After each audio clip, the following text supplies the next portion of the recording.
Hello again, back with another episode of our mini series here, going over the records I got over the past 2 years. If you're new here and you haven't seen the other videos, basically I've been gone for 2 years and I'm going over all the records that I happen to have gotten over the past 2 years. Last episode was very heavy on a particular genre, Christmas music. This next episode is pretty artist heavy. So what I'm trying to do is I'm trying to show about 6 or so records at a time. And as I'm going through and filming these, I didn't realize just how many records I got over the last 2 years. So pulling all these out and looking at all these has been really nice to kind of just go through. I've listened to all of these, really. It's really nice to kind of just have a nice little retrospective, internal retrospective for myself. So let's go ahead and get started. The first album I want to show off is one that I got for Record Store Day. I forget what year this was. Was this 2023? Might have been earlier this year. I think it was maybe earlier this year. So I have my Discogs open. Nope, last year. So this was Record Store Day last year, and there was really only two on my list. This first one I'm showing was an artist that I had seen live, and if you watched my room tour video, you knew what this artist was when I highlighted it. But glad to have this one. This is Lacuna Coil's Dark Adrenaline. It's on a really nice blue wax. This is they're European, they're hard rock, borderline metal on some of their music, and just really, really fun. Trip to Darkness is really good. I love their cover of Losing My Religion. Really, really fun album. As I go through this, if you're unfamiliar with any of these artists, I highly recommend checking them out. But in the description below, I'm going to be putting Spotify playlists for some of the songs that I'm going to be featuring in each video. So before we get into the full artist showcase, I wanted to take and talk about one other particular album that made my album of the year.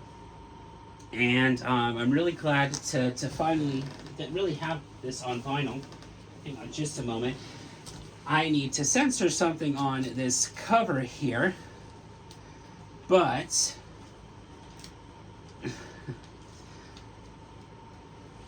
this particular album, because I don't want to get yelled at by the YouTube algorithms, but this particular album made my album of the year it came out. And that is Pep by the artist Lights. Now, I've talked about Lights on my channel before. I have a few records by Lights. This is on yellow. I've talked about Lights before on my channel. And let me make sure that I can even show you the gatefold. Yeah, I could show the gatefold.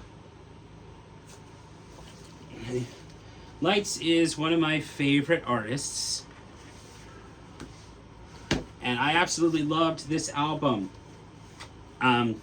This came off the heels of my favorite year in music, so it was going to be hard to top the year previous.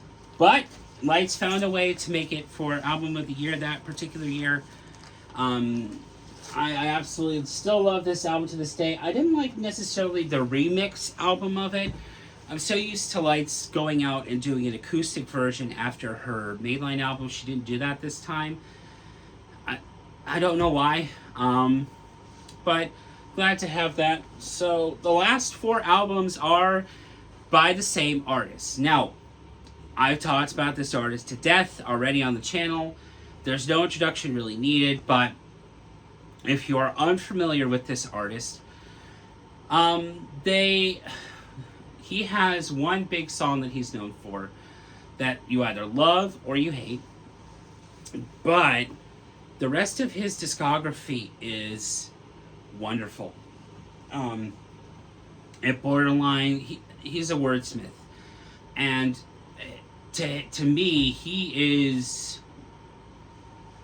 for a lot of people, he is their piano man. I mean, no one can top Billy Joel being piano man, of course. But to me, as much I love Billy Joel, and Billy Joel is as much as close to my heart. Zevon might be a little bit more to my heart. The artist, like I said, is Warren Zevon. So this is his debut self-titled album. This was produced by Jackson Browne. Zevon had been basically working with the Turtles. He was a musician with the Everly Brothers, and he is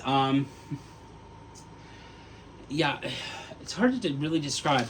This is his Asylum years.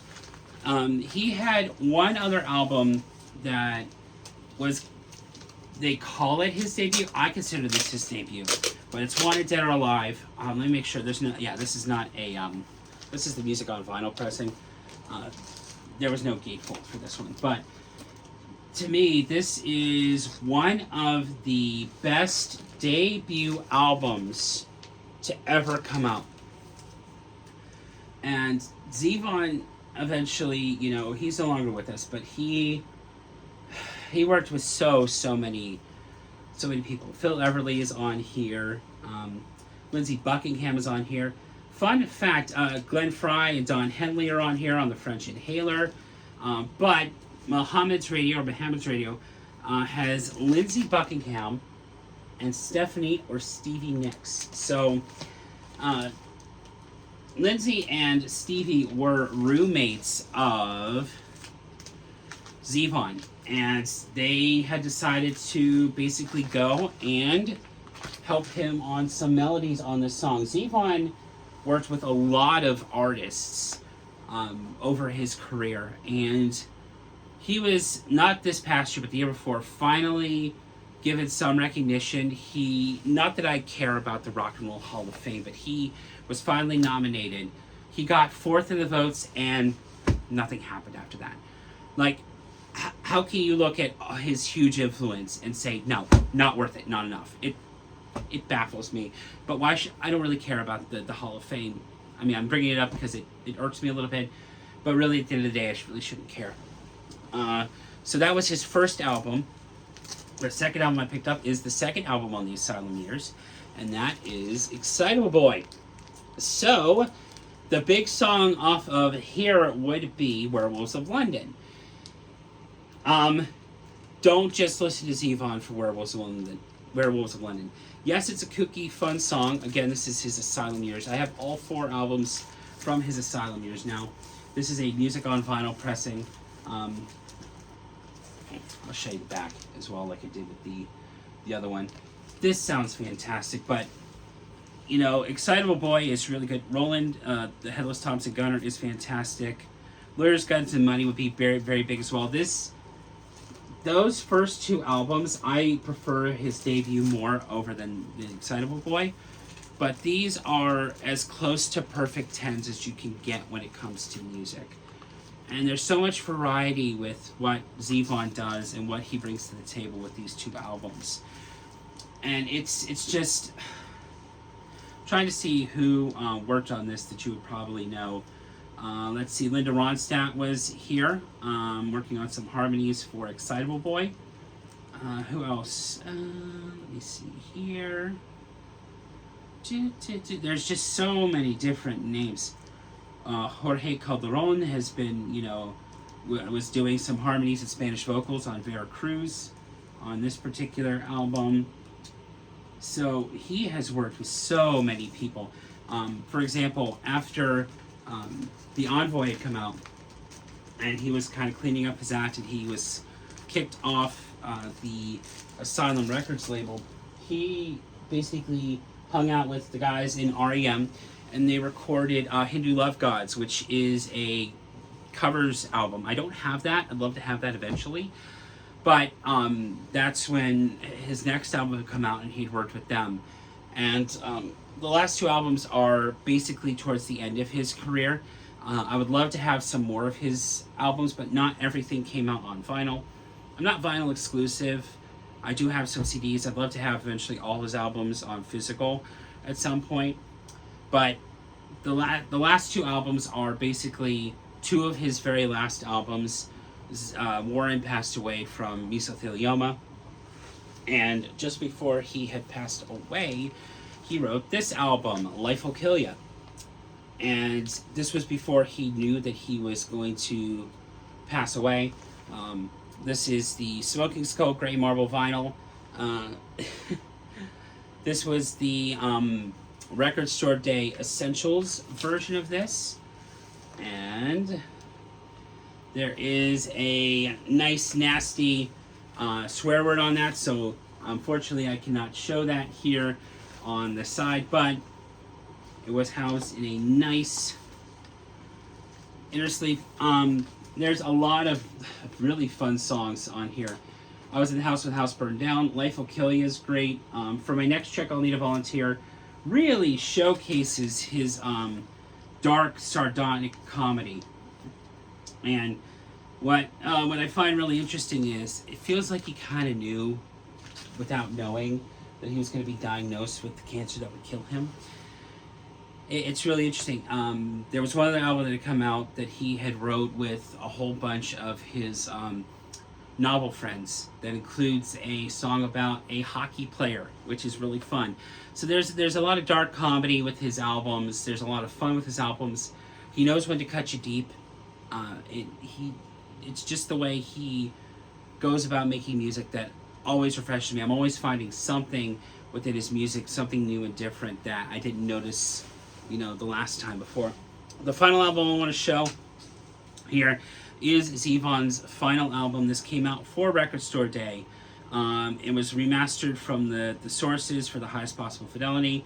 It does have a booklet, new photos and notes from Jorge Calderon and Noah Scott Snyder. This is Zevon's The Wind. Now, this was reissued quite a few years ago. It was supposed to come out in the US. It didn't, but finally glad to have that.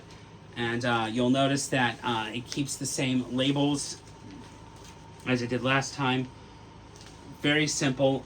This is a hard album to listen to, especially if you're a fan like me of Zevon. But it is such a rewarding album.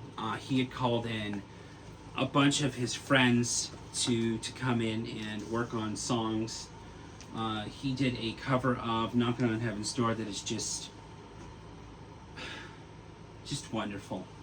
And his final song is Keep Me in Your Heart.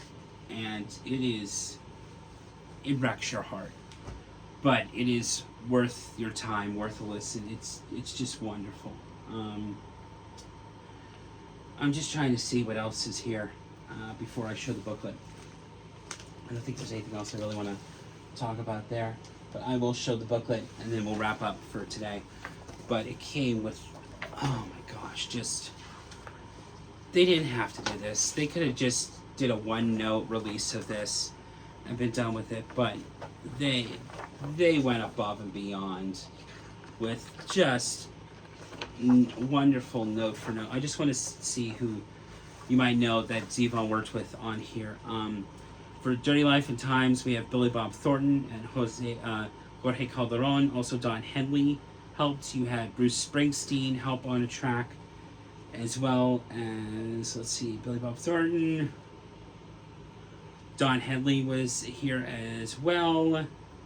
Jackson Browne popped on here for a track. He basically called in everybody. Tom Petty was on the rest of the night as background vocals. Emmylou Harris came on for Please Stay. Joe Walsh came on for Rub Me Raw. And yeah, there's just...